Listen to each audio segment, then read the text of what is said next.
माता देवहूति ने एक बात बड़ी सुंदर कही, एक कपिल देव, जो ज्यादा भजन करता है, पूजन करता है, स्मरण करता है, उसी को दुख भगवान क्यों देता है?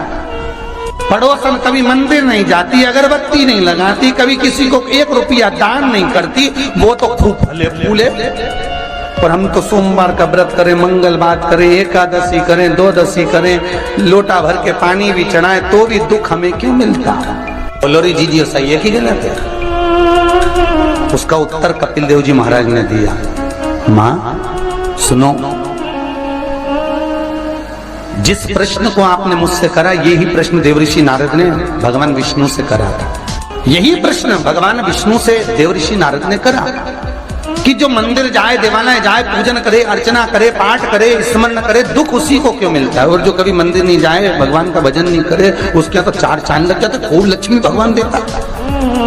नारद जी ने जैसे भगवान विष्णु से ये प्रश्न किया, तो भगवान विष्णु देवऋषि नारद से बोले, इसका उत्तर मैं बाद में दूंगा, पहले अपन दोनों ब्राह्मण के कपड़े पहनकर चल घूमने चलते। और देवऋषि नारद को ब्राह्मण के कपड़े पहना दिए, भगवान विष्णु ने ब्राह्मण के कपड़े पहन लिए, दोनों घूमने के लिए चल दिए। जाते जाते एक सेठ जी का दरवाजा मिला, एक बहुत बड़ा बंगला, बहुत बड़ा घर, और वहां जाकर भगवान विष्णु ने नारद जी से कहा, भूख लग रही है, कुछ मांग ले। सेठ जी क्या? नारद जी ने आवाज लगाई, भिक्षाम देही। सेठ जी निकल के बाहर आए, क्या है बाबा? हमें भूख लगी है, थोड़ा सा कुछ दे दीजिए।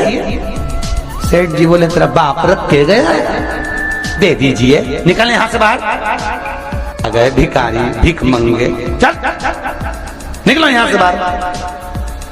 नारद जी के तो कांटे से खून नहीं। नारद जी भगवान विष्णु को देख रहे हैं, भगवान विष्णु नारद को देख रहे हैं। विष्णु जी ने नारद जी का हाथ पकड़ा, लेकर चल दिए वापस। नारद जी बोले, सेठ जी ने इतना अपमान करा, तुमने कुछ बोला नहीं? भगवान विष्णु ने दोनों हाथ उठाकर कहा, जा, तेरे यहाँ 4 चौगुना धन बढ़ जाए, तेरी दौलत और बढ़े, संपदा और बढ़े, तेरे पास में लक्ष्मी और बढ़े। नारद जी चले, भगवान विष्णु का हाथ पकड़ के बोले, ये कहाँ की रीति है? उसने धक्के मारकर निकाला, गाली दे के निकाला, बाप तक पहुंच गया, और तुम उससे कह रहे हो कि तेरी लक्ष्मी बढ़ जाए। नारद जी, भगवान विष्णु बोले, मेरा मन, चल तू तो आगे चल। और भगवान विष्णु लेकर चले तो एक बूढ़ी बुजुर्ग माता बैठी थी एक कमरे में, एक घर के अंदर।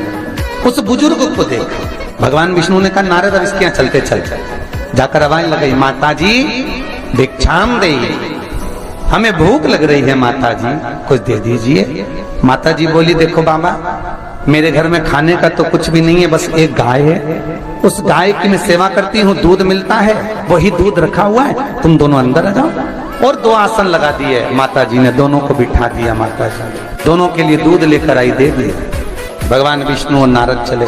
नारद जी बोले, कितनी अच्छी माता है, बिठा के दूध पिलाया, पानी पिलाया, और बस सेठ जी ने धक्के मारकर निकाल दिया। भगवान आशीर्वाद दो इस बूढ़ी माता को।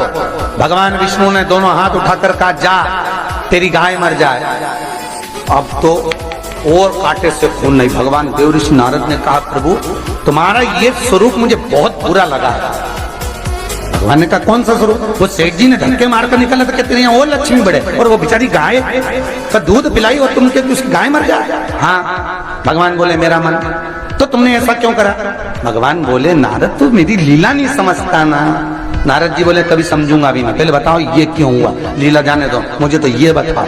भगवान ने कहा, नारद बात इतनी सी है, वो बूढ़ी माता मेरा भजन करती है, दिन भर मेरा नाम लेती है, वो मरेगी, उसके घर में एक गाय है, उसमें उसका दिल बहुत लगा हुआ है, उसकी सेवा करती है, मरेगी, मरते समय विचार करेगी कि मेरे मरने के बाद मेरी गाय का क्या होगा। गाय की याद करते करते जब मरेगी तो उसको गाय की योनि मिल जाएगी, वो भगवान के पास नहीं आ पाएगी, विष्णु के पास नहीं आ पाएगी, इसलिए मैंने उसके मरने से पहले उसकी गाय को मार दी। नारद जी बोले, ये तो समझ में आ गया, पर अब ये बताओ कि वो सेठ जी को लक्ष्मी क्यों बढ़ाई?